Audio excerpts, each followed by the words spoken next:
दोस्तों, जैसा कि आपको पता है, नेपाल इस वक्त बहुत बड़े संकट से गुजर रहा है। सोशल मीडिया बैन से शुरू हुआ ये मुद्दा अब देशव्यापी विरोध, हिंसा और राजनीतिक संकट में बदल चुका है। आज की इस वीडियो में जानेंगे हम ये पूरा विवाद आखिर कैसे शुरू हुआ, इसमें जेन जी की क्या भूमिका है, सरकार की क्या प्रतिक्रिया रही है और नेपाल का भविष्य किस दिशा में जा सकता है।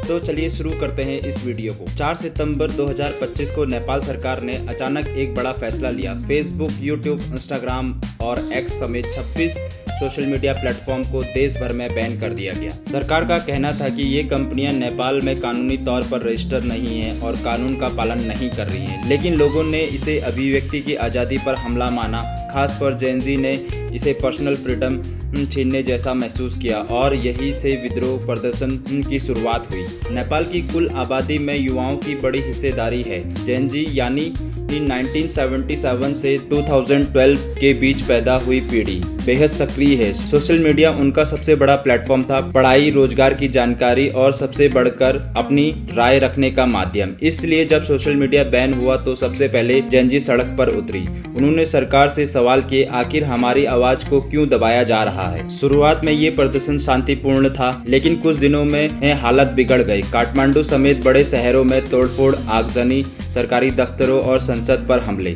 रिपोर्टर्स के मुताबिक अब तक करीब 19 लोगों की मौत हो चुकी है और 300 से ज्यादा लोग घायल हो चुके हैं। ये प्रदर्शन सिर्फ सोशल मीडिया तक सीमित नहीं रहा, बल्कि इसमें भ्रष्टाचार, बेरोजगारी और सरकार की नीतियों के खिलाफ गुस्सा भी जुड़ गया है। हिंसा बढ़ने पर सरकार ने सेना को सड़कों पर उतारा, कर्फ्यू लगा दिया गया, लेकिन विरोध थमने के बजाय और तेज हो गया। अंततः दबाव में आकर सरकार ने सोशल मीडिया बैन वापस लेना पड़ा। इतना ही नहीं, हालत काबू से बाहर होते देख प्रधानमंत्री के.पी. शर्मा ओली ने इस्तीफा दे दिया। ये कदम दिखाता है कि जनता और खासकर युवाओं की आवाज अब और नजरअंदाज करना मुमकिन नहीं है। दोस्तों, अभी नेपाल की सड़कों पर हालत तनावपूर्ण है। जगह जगह पर सेना और पुलिस तैनात है, कर्फ्यू लागू है। बॉर्डर इलाकों में भारत नेपाल यातायात भी प्रभावित हुआ है। कई भारतीय पर्यटक और स्थानीय लोग फंसे हुए हैं। नेपाल का टूरिज्म सेक्टर, जो उसकी अर्थव्यवस्था की रीढ़ है, बुरी तरह से प्रभावित है। लोगों का भरोसा टूटा है और सबसे ज्यादा डर ये है कि हालात और बिगड़ सकते हैं।